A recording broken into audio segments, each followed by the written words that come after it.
तो यहाँ हमारे पास एक यौगिक है।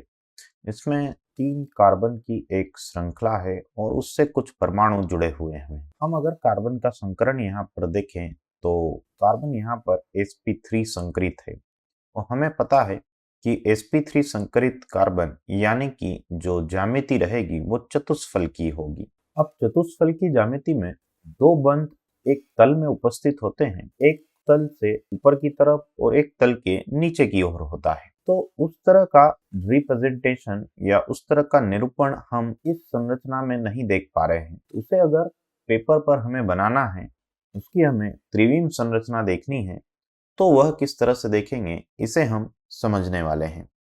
तो सबसे पहले तो इस यौगिक का हम बॉन्ड लाइन फॉर्मूला यानी आबंध रेखा सूत्र बनाते हैं। 3 कार्बन है, 1 2 3 और ये दूसरे वाले कार्बन से OH समूह जुड़ा हुआ है। त्रिविम संरचना में देखने के लिए ठोस तथा डैश वेज सूत्र का उपयोग किया जाता है।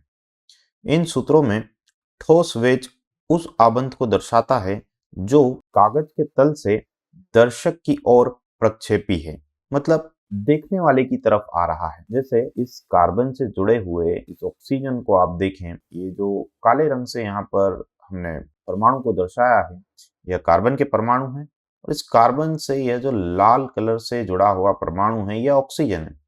तो जब हम इसे देखेंगे तो ऐसा दिख रहा है, ऐसा प्रतीत हो रहा है कि यह हमारी ओर आ रहा है। मतलब इस बंध को हम सॉलिड वेज यानी ठोस वेज से प्रदर्शित करने वाले हैं। और डैश मतलब विपरीत दिशा में जाने वाला। जैसे ये वाला जो बंध आप देख रहे हैं ये हमसे दूर जा रहा है, तो देखने वाले से, दर्शक से अगर दूर जा रहा है बंध तो उसे हम डैश से प्रदर्शित करेंगे, और दर्शक की ओर आ रहा है अगर बंध तो उसे हम ठोस वेज से प्रदर्शित करने वाले हैं। और दूसरे जो बंध रहेंगे जो तल में उपस्थित है, प्लेन में उपस्थित है, उन्हें हम साधारण रेखा से प्रदर्शित करते हैं। जैसे उदाहरण के लिए इस यौगिक के लिए हम त्रिविमी सूत्र किस तरह से बनाएंगे। ये आपके पास में 3 कार्बन हैं, तो सबसे पहले हम बीच वाले कार्बन की बात करते हैं। तो यह 2 बंध तल में है, ऑक्सीजन दर्शक की ओर हमारी तरफ, देखने वाले की तरफ आ रहा है, इसलिए इसे हमने ठोस वेज से प्रदर्शित किया है। ठोस वेज जो है वो उस बंध को प्रदर्शित करता है जो दर्शक की ओर आता है।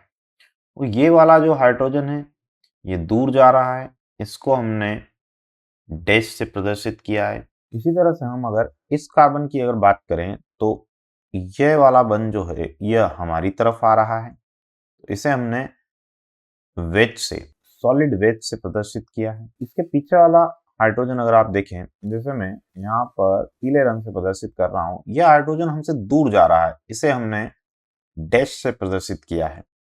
और यह हाइड्रोजन जो तल में उपस्थित बंध है इसे हमने साधारण रेखा से प्रदर्शित किया। इसी तरह से इस कार्बन से जुड़े हुए बंध को अगर देखें तो ये वाला जो हाइड्रोजन है ये हमारी ओर आ रहा है, इसे हमने यहाँ पर वेज से प्रदर्शित किया है। और इस हाइड्रोजन की अगर बात करें हम तो ये हमसे दूर जा रहा है, इसे हमने डैश से प्रदर्शित किया है।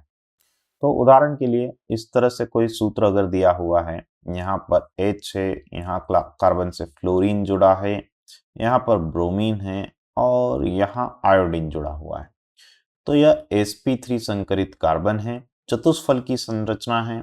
और यह जो दोनों बंध है जो साधारण रेखा से हमने प्रदर्शित किए हैं ये एक ही तल में उपस्थित है, ये तल में उपस्थित बंध है।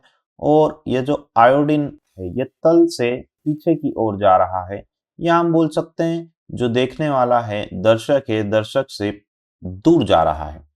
और यह जो Br है ये हमारी ओर आ रहा है, देखने वाले की ओर आ रहा है, यह तल से ऊपर की तरफ है। एक और उदाहरण की बात करते हैं। यहाँ आपके पास में एसीटोन का अणु है, इस कार्बन का संकरण आप देखेंगे तो यह sp3 संकरित कार्बन है, ये वाला जो कार्बन है ये sp2 संकरित है, और एक और हमारे पास sp3 संकरित कार्बन है।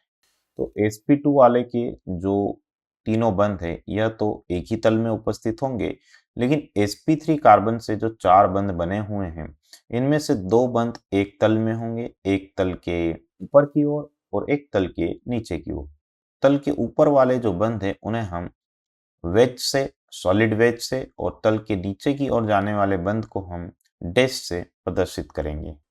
तो इसका जो वेज डैश रिप्रेजेंटेशन या वेज डैश फॉर्मूला कुछ इस तरह से बनेगा।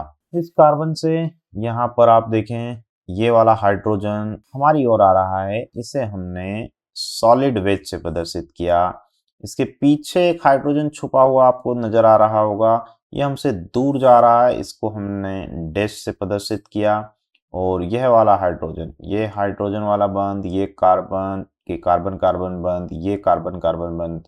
तो ये जो हाइड्रोजन आपको नजर आ रहा है, ये 3 कार्बन और ये एक हाइड्रोजन नजर आ रहा है, ये आप देख सकते हैं कि एक ही तल में उपस्थित है और यह sp2 संकरित कार्बन है, तो इससे जुड़ा हुआ ऑक्सीजन भी एक ही तल में उपस्थित है। तो हम ये बोल सकते हैं कि ये जो सारे परमाणु हैं, ये सारे परमाणु एक ही तल में उपस्थित है। अब इस तल से बाहर की तरफ आ रहा है ये वाला हाइड्रोजन और ये वाला हाइड्रोजन, और इस तल के नीचे की ओर जा रहे हैं ये दोनों हाइड्रोजन।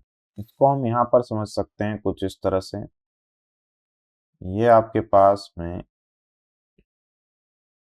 एक तल हो गया, इस तल में कुछ परमाणु उपस्थित है और तल से ऊपर की तरफ ये 2 हाइड्रोजन और तल के नीचे की ओर ये 2 हाइड्रोजन। तो इसको हमने कुछ इस तरह से यहाँ पर बनाया है। कार्बन यहाँ पर sp3 संकरित है, यह sp2 संकरित है और यहाँ पर कार्बन sp3 संकरित है। तो sp2 संकरित कार्बन से जितने भी बंध बने हुए हैं यह तो एक ही तल में उपस्थित है, लेकिन जैसा कि हमने यहाँ पर देखा sp3 संकरित कार्बन से जो एक हाइड्रोजन हमारी ओर आ रहा है उसे हमने सॉलिड वेज से, और जो दूर जा रहा है उसे हमने डैश से प्रदर्शित किया। इसी तरह से इस वाले कार्बन से भी जो हमारी ओर आ रहा है कार्बन, उसे हमने सॉलिड वेज से, और जो पीछे की तरफ जा रहा है, जो दूर जा रहा है, उसे हमने डैश से प्रदर्शित किया।